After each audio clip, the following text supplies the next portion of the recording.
മൗലിദാഘോഷ ചർച്ചയിൽ കാര്യമായിട്ട് ഒരു പറയപ്പെടുന്ന ഒരു രാജാവിന്റെ ഒരു പ്രവേശനമുണ്ട്. മലിക്കുൽ മുളഫർ.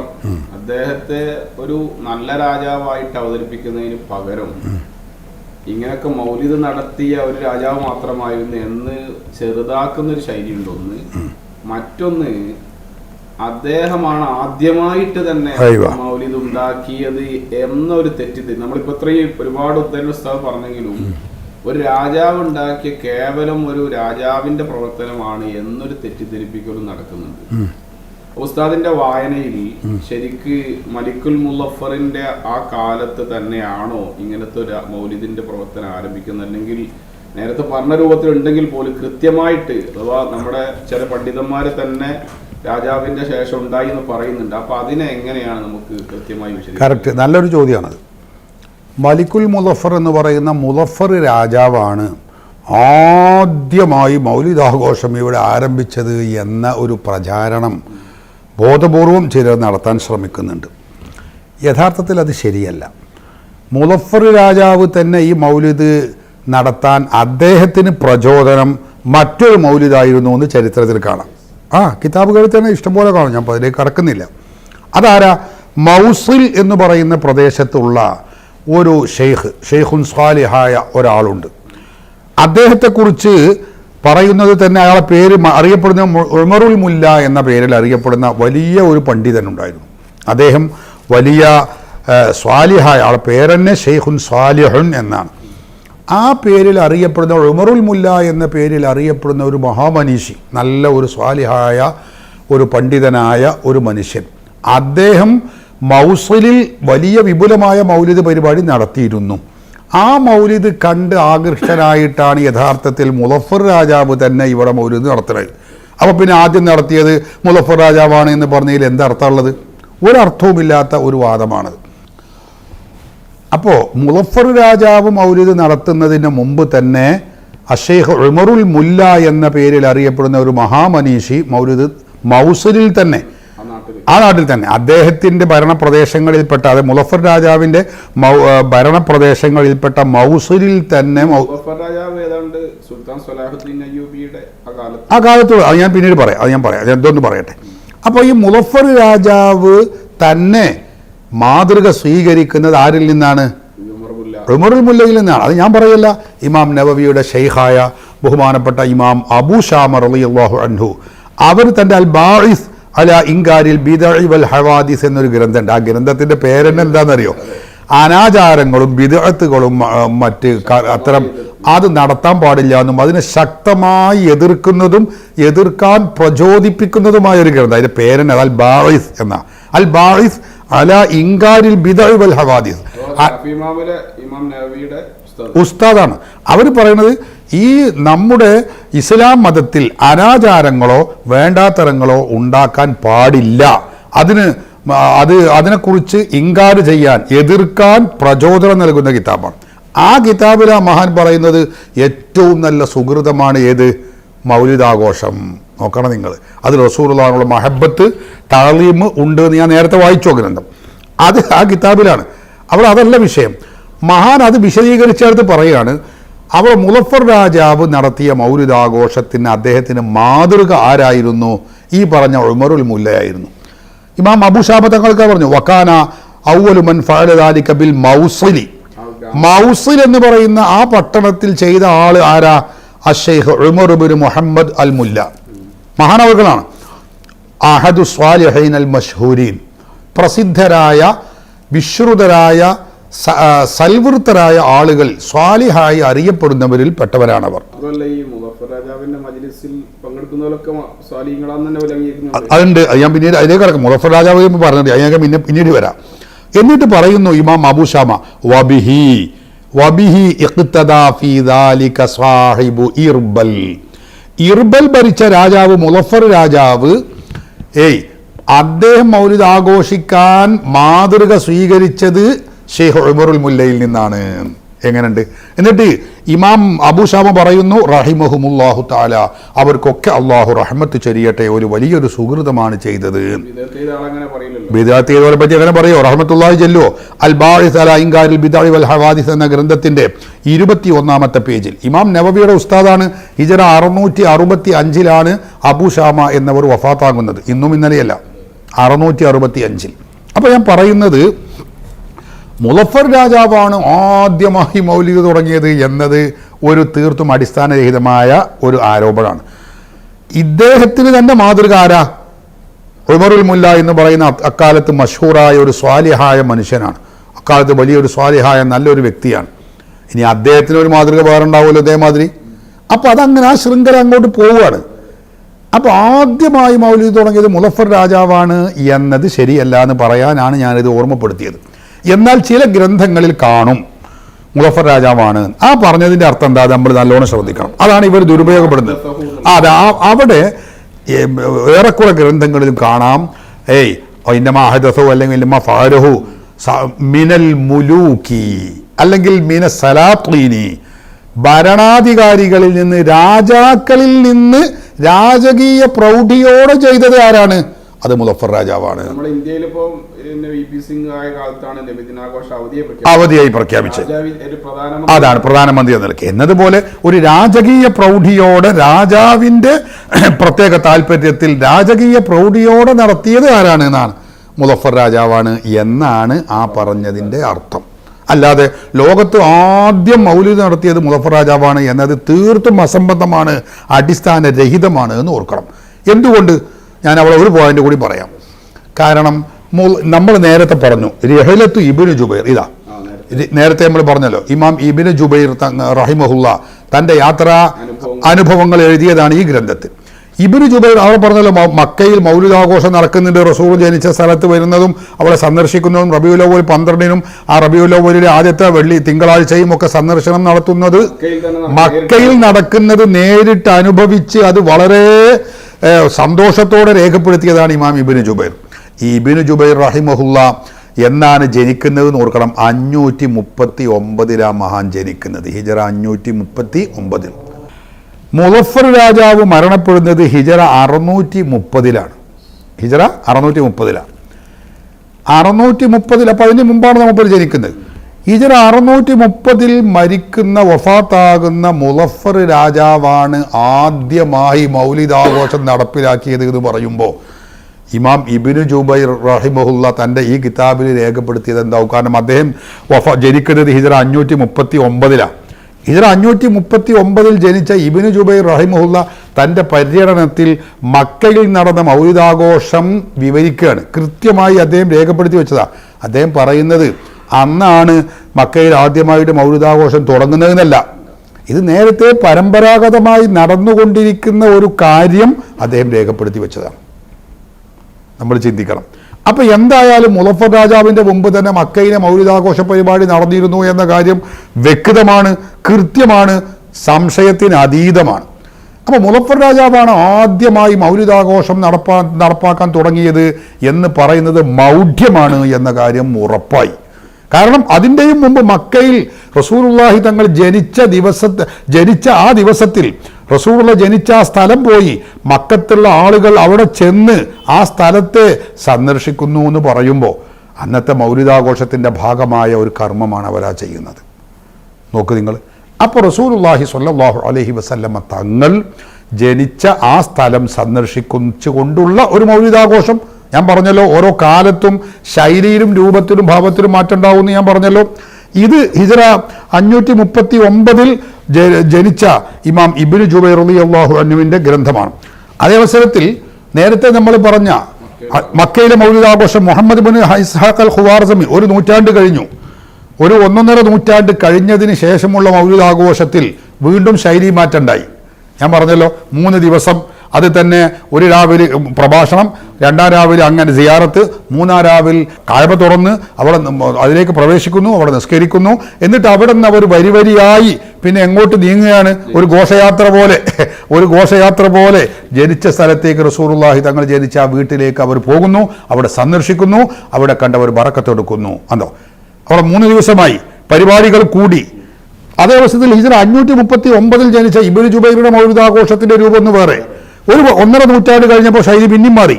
നൂറ്റാണ്ടുകൾ ഇങ്ങനെ കഴിയുമ്പോൾ അത് ഇസ്ലാം വിലക്കാത്ത രൂപത്തിലുള്ള ശൈലീ മാറ്റങ്ങൾ നടക്കും. ഇതിൻ്റെ ഒക്കെ അടിസ്ഥാനം ഞാൻ ആദ്യം പറഞ്ഞതാണെന്ന് മറക്കരുത്. ഏതാണ്? റസൂലുള്ളാഹിയുള്ള മഹബത്ത്, അവിടുത്തെ റസൂലുള്ളാഹിയുള്ള തഅലീം അത് പ്രകടിപ്പിക്കലും, അതോടൊപ്പം റസൂലുള്ളാഹി നമുക്ക് അള്ളാഹു നൽകിയതിലുള്ള ആ ശുക്ർ, ആ സന്തോഷ പ്രകടനം നടത്തലുമാണ് ഇതിൻ്റെയൊക്കെ ആത്യന്തികമായ ലക്ഷ്യം.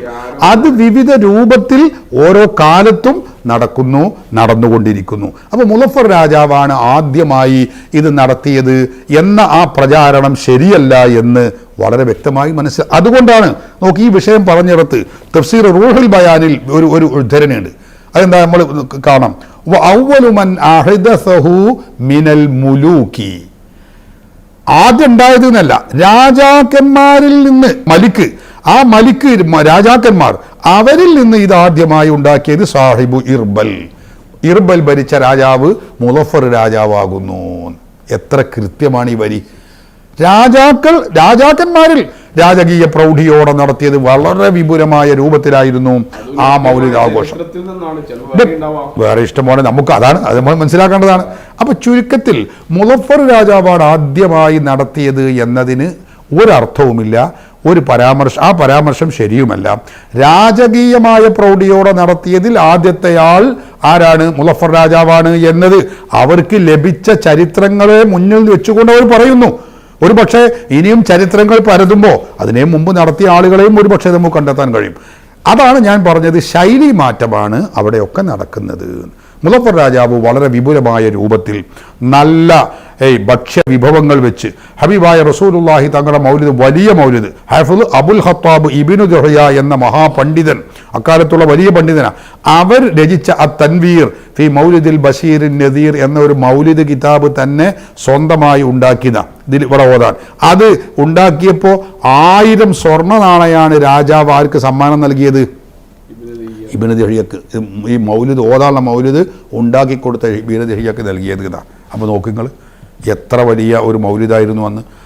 അങ്ങനെ വലിയ മൗലിദുകൾ ഓതുന്ന ആ സമ്പ്രദായം അത് ബഹുമാനപ്പെട്ട മുളഫർ രാജാവ് വലിയ പ്രൗഢിയോടെ നടത്തി. അതാണ് അദ്ദേഹത്തിൻ്റെ മൗലിദ് ചരിത്രത്തിൽ ഇടം പിടിക്കാനുള്ള കാരണം. അതുകൊണ്ട് ആദ്യമായി അദ്ദേഹമാണ് നടത്തിയത് എന്ന പരാമർശം ശരിയല്ല. ഈ ആരോപകരുടെ സംസാരത്തിന്റെ ഒരു ശൈലി കേവലം രാജാവാണ്, അദ്ദേഹത്തിന്റെ പ്രവർത്തനമാണ് മാതൃകയാക്കുന്നത് എന്ന രൂപത്തിൽ ശരിക്ക് മുളഫർ രാജാവിന്റെ ചരിത്രം, പാശ്ചാത്തലം, അദ്ദേഹം ഇങ്ങനെ ഇസ്ലാമിക പ്രവർത്തനങ്ങളിൽ താല്പര്യമുള്ള അല്ലെങ്കിൽ ഇസ്ലാമിനെ നശിപ്പിക്കുന്ന ആളെ എന്താണ് യഥാർത്ഥ ശരിക്ക് കേട്ടാൽ ഇസ്ലാമിക വിരുദ്ധൻ എന്ന രൂപത്തിൽ അത് അവരുടെ കുപ്രചരണമാണ്. കാരണം ഈ ഇർബൽ ഭരിച്ച രാജാവ് എന്ന മുളഫർ എന്ന പേരിൽ പലരും ഉണ്ട് കേട്ടോ. ആ പേരിൽ അറിയപ്പെടുന്ന പല ഭരണാധികാരികളും അല്ലാത്തവരുണ്ട്. അവരെക്കുറിച്ചല്ല നമ്മളെ ചർച്ച. നമ്മൾ പറയുന്നത്, നമ്മൾ ഹിജ്റ 549 ജനിച്ച് ഹിജ്റ 630 അന്തരിച്ച മുളഫർ രാജാവ് എന്ന സാഹിബ് ഇർബൽ ഭരിച്ച രാജാവ്, മൗലിദ് ആഘോഷം വിപുലമായി നടത്തിയ ഈ രാജാവായ മുളഫർ രാജാവിനെ കുറിച്ചാണ് നമ്മൾ പറയുന്നത്. ആ രാജാവിനെ കുറിച്ച് പണ്ഡിതന്മാരെല്ലാവരും വ്യക്തമായി കൃത്യമായി രേഖപ്പെടുത്തിയതാണ്. എല്ലാ ചരിത്രകാരന്മാരും, ഞാൻ വിഷയിക്കുന്നില്ല, മുളഫർ രാജാവിനെ കുറിച്ച് എല്ലാ ചരിത്രകാരന്മാരും, ഹാഫിദ് ഇബ്നു കസീറിന്റെ അൽ ബിദായ വന്നിഹായ, ഹാഫിദ് ഇബ്നു ഖല്ലിഖാന്റെ വഫയാത്തുൽ അയാൻ, ഇബ്നുൽ ഇമാദിന്റെ ഷദറാത്തു ദഹബ്, ഹാഫിദുൽ ഫതാവ, സുയൂത്തി ഇമാം സിബത്ത് ഇബ്നുൽ ജൗസി തന്റെ മിർആത്തു സമാനിൽ, എല്ലാ ഗ്രന്ഥങ്ങളിലും ഹാഫിദ് ദഹബി തന്റെ താരീഖിൽ, എല്ലാ ഗ്രന്ഥങ്ങളിലും അദ്ദേഹത്തെക്കുറിച്ച് പറഞ്ഞത് കാണാൻ കഴിയും. വക്കാന ആലിബൻ, അദ്ദേഹം ആലിമായ പണ്ഡിതനായ ഒരു മഹാനായ വ്യക്തിത്വമാണ്. അദ്ദേഹം നല്ല ആഖിലായിരുന്നു. വക്കാന ശഹ്മൻ ശജാഅൻ ബത്ലൻ ആഖിലൻ ആലിബൻ ആദിലൻ റഹിമഹുല്ലാഹ് വഅക്രമ മസ്വാ. ഹാഫിദ് ഇബ്നു കസീറിന്റെ വരികളാണ് ഞാനാ പറഞ്ഞത്. അദ്ദേഹം നല്ല ഭരണാധികാരിയാണ്, ധീരനായ ഭരണാധികാരിയാണ്, മാത്രമല്ല നീതിമാനായ ഭരണാധികാരിയായിരുന്നു എന്നാണ്. ഇനി നമുക്ക് സിബത്ത് ഇബ്നുൽ ജൗസി രേഖപ്പെടുത്തുന്നത് കാണാം. അദ്ദേഹത്തിന്റെ ജീവിത ലാളിത്യത്തെക്കുറിച്ച് പറയുന്നു. റബീഅത്ത് എന്നവരാണ് അവരുടെ ഭാര്യ. ആ ഭാര്യ യഥാർത്ഥത്തിൽ സുൽത്താൻ സലാഹുദ്ദീൻ അയ്യൂബിയുടെ പെങ്ങളായിരുന്നു. ചില ചരിത്രത്തിൽ അങ്ങനെയാണ് കാണുന്നത്. സുൽത്താൻ സലാഹുദ്ദീൻ അയ്യൂബിയുടെ പെങ്ങളായിരുന്നു ഇദ്ദേഹത്തിന്റെ ഭാര്യ. മുളഫർ രാജാവിന്റെ ഭാര്യ പറയുന്നത് ഒരു ചരിത്രത്തിൽ കാണാം. മുളഫർ രാജാവിൻ്റെ വസ്ത്രം അന്ന ഖമീസുഹു കാന മിൻ ഖിർബാസിൻ ഖലീലിൻ ലാ യുസാവ ഖംസ തദറാഹിം. സുബ്ഹാനല്ലാഹ്. ഒരു രാജാവാണ്. ആ രാജാവ് ധരിച്ചിരുന്ന വസ്ത്രം 5 ദിർഹം മാത്രം വിലയുള്ള ഒരു ചെറിയ, വളരെ വില കുറഞ്ഞതും നേരിയതും അത്ര മുന്തിയതല്ലാത്ത വളരെ താഴ്ന്നതുമായ ഒരു വസ്ത്രമാണ് അന്നത്തെ ഈ മുളഫർ രാജാവ് എന്ന് പറയുന്ന ഈ രാജാവ് ധരിച്ചിരുന്നത് എന്ന് ഓർക്കുമ്പോൾ അദ്ദേഹത്തിൻ്റെ ലാളിത്യം എന്താ.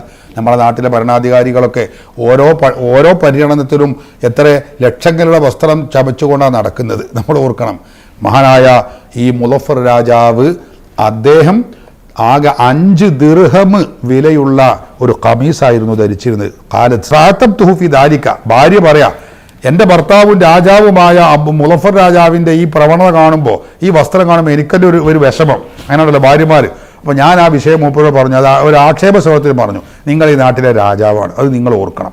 നിങ്ങൾ ഈ ചെറിയ ഇത്ര വളരെ വില കുറഞ്ഞ വസ്ത്രമൊന്നും ധരിക്കാൻ പാടില്ല, മുന്തിയ വസ്ത്രം ധരിക്കണം, രാജാവല്ലേ നിങ്ങൾ എന്ന് ഭാര്യയായി ഞാൻ പറഞ്ഞപ്പോൾ ഫഖാല, എന്നോട് മുളഫർ രാജാവ് പറഞ്ഞതെന്താ അറിയോ? ഭർത്താവ് പറഞ്ഞു, ലുബ്സി സൗബൻ ബി ഹംസത്തിൻ, 5 ദിർഹം, 5 നമ്മുടെ ഭാഷയിൽ പറയുമ്പോൾ 5 രൂപ, 5 രൂപ വിലയുള്ള ഒരു ഖമീസ്, ഒരു വസ്ത്രം ഞാൻ ധരിക്കലും, വഅതസദ്ദഖ ബിൽ ബാഖി, എന്നിട്ട് ബാക്കിയുള്ളതൊക്കെ സ്വതക്ക ചെയ്യുകയും ചെയ്യൽ, ഖൈറും മിൻ അൻ അൽബസ സൗബൻ മുസമ്മന, വലിയ മുന്തിയ വിലയുള്ള ഒരു വസ്ത്രം ധരിക്കുന്നതിലേറെ ഏറ്റവും ഖൈറുള്ളത് എനിക്ക് തോന്നുന്നത് അതാണ്. നമ്മൾ ചെറിയ വസ്ത്രം ധരിച്ചു ബാക്കിയുള്ളതൊക്കെ പാവങ്ങൾക്ക് സ്വതക്ക ചെയ്യുക. മഹാൻ പറയാണ്, ഞാൻ മുന്തിയ വില കൂടിയ വസ്ത്രം ധരിക്കുകയും എന്നിട്ട് അദഉൽ ഫഖീറ വൽ മിസ്കീന, പാവങ്ങളെ കൈയൊഴിയുകയും ചെയ്യുന്നതിലേറെ അഭികാമ്യം ഏതാണ്? വസ്ത്രം നമ്മൾ ചെറുതായിക്കോട്ടെ, കിട്ടുന്നത് ബാക്കി പാവങ്ങൾക്ക് ദാനം ചെയ്യലാണ് എന്ന് പറഞ്ഞ് എന്നെ സമാശ്വസിപ്പിച്ചു എന്ന് ഭാര്യ ഉദ്ധരിക്കുന്ന ഉദ്ധരണി ഇമാം ഇബ്നുൽ ജൗസിയുടെ ഇമാം സിബ്ത് ഇബ്നുൽ ജൗസിയുടെ മിർആത്തുസ് സമാനിൽ ഉദ്ധരിക്കുന്നത് കാണാം. എല്ലാ ചരിത്രകാരന്മാരും അദ്ദേഹത്തിന്റെ മഹത്വം അദ്ദേഹത്തിനെ മഹത്വപ്പെടുത്തുകയും പുകഴ്ത്തുകയുമാണ് ചെയ്തിട്ടുള്ളത്. ഒരു പണ്ഡിതനും അദ്ദേഹത്തെ ആക്ഷേപിച്ചിട്ടില്ല എന്ന് മാത്രമല്ല, അവരുടെ മൗലിദാഘോഷത്തെക്കുറിച്ച് പറയുമ്പോൾ അതിൽ രേഖപ്പെടുത്തി വെക്കുന്നത് ഗ്രന്ഥങ്ങളിൽ നമുക്ക് കാണാൻ കഴിയും. കണ്ടോ, ബഹുമാനപ്പെട്ട ഹാഫിള് ഇബ്നു ഹജർ അൽ അസ്ഖലാനി റഹിമഹുല്ല തൻ്റെ ഇംബാഉൽ ഉമുർ ബി അംബാഇൽ ഉമുർ എന്ന ഗ്രന്ഥത്തിൽ രേഖപ്പെടുത്തിയത് കാണാൻ കഴിയും. എന്താ, ബഹുമാനപ്പെട്ട മുളഫർ രാജാവിൻ്റെ മൗലിദാഘോഷം റബീഉൽ അവ്വലിൽ അദ്ദേഹത്തിൻ്റെ മൗലിദാഘോഷം എങ്ങനെയാണ്? ഉമിൽ മൗലിദ് സുൽത്താനിന, അതിൻ്റെ പേരെന്നെ രാജകീയ പ്രൗഢിയോടുള്ള മൗലിദാണ്. ഹാഫിള് ഇബ്നു ഹജർ അസ്ഖലാനി പരിചയപ്പെടുത്തുകയാണ്. എന്നിട്ടോ വഹളറൽ മശായിഖു വൽ ഖുലാത്തു. സുബ്ഹാനല്ലാഹ്, ആരൊക്കെയാണ് മൗലിദ് ആഘോഷം? കണ്ടോ, ആ മൗലിദിനെ കുറിച്ച് പറയുന്നത് കാണാം. ഹാഫിദ് ഇബ്നു ഹജർ അസ്ഖലാനി പറഞ്ഞിട്ടുണ്ട്, അസ്സുലൂഖ് ലിമാരിഫത്തി ദുലൂഖിൽ മുലൂഖ്, തഖിയുദ്ദീൻ അബുൽ അബ്ബാസ് മഖ്ദീസിയുടെ ഗ്രന്ഥമാണ്. അതിൽ അദ്ദേഹം രേഖപ്പെടുത്തുന്നത് നോക്കൂ, അമല സുൽത്താനുൽ അൽ മൗലിദ് നബവി അലാ ആദതിഹി ഫീ കുല്ലി സനത്തിൻ. സുൽത്താൻ മുളഫർ രാജാവ് ഭംഗിയായി തന്റെ പതിവ് പോലെ എല്ലാ വർഷവും നടത്താറുള്ളത് പോലെ നടത്തി. എന്നിട്ടോ കേൾക്കണം, വഹളറ ശൈഖുൽ ഇസ്ലാം സിറാജുദ്ദീൻ ഉമറുൽ ബുൽഖീനിയു. സുബ്ഹാനല്ലാഹ്, ശാഫിഈ മദ്ഹബിലെ ഏറ്റവും പ്രഗത്ഭരായ പണ്ഡിതനാണ് ആര്? ഇമാം ബുൽഖീനി റഹിമഹുല്ല.